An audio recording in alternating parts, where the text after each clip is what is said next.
Welcome everyone and welcome back to Bitcoin Update. I understand that so many people are getting bearish on Bitcoin right now, and that probably Bitcoin is going to be bad, perhaps in a way.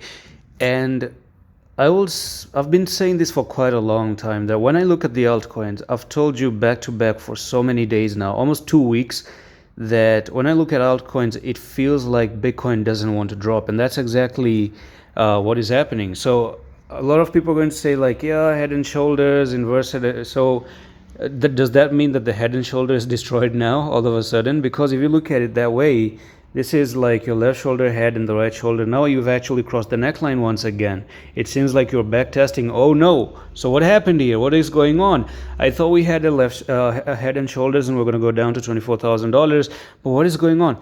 As I told you before, I personally didn't think that there was a head and shoulder, and I told you that at first, yes, I kind of had this feeling that it's a head and shoulders until we didn't get more candles here. When I got these candles, that's when the game changed for me, because I had to connect the dot. I had to connect the bigger picture, and the bigger picture was actually never a head and shoulders, because this lower trend line is what made the whole difference. Okay, that was what made the whole difference.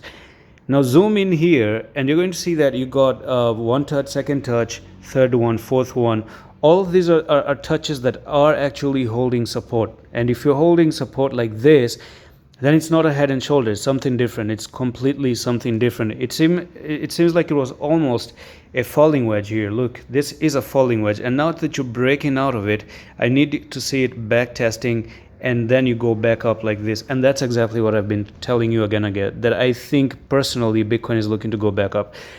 Now when you do go back up, I want to see this $32,000 broken, go to 34, back test at 32, and then boom, it's a straight shoot to the upside. Amazing movement to the upside once again. So right now, let's see if you've crossed the EMAs or not, but you can see that you are once again above the EMAs. And in this update, I'm going to keep it more simple, and in my personal opinion, I think if I dive into the 4-hour time frame, you've broken out of this resistance here. So you had the first touch resistance, a little bit of a fake out, one fake out right here. So this is the moment of truth. If you can actually just come down and backtest this one, that would be amazing. If you do actually end up, I'm just going to zoom in a little bit in there. So I do expect, for Bitcoin to come down and retest things right down here.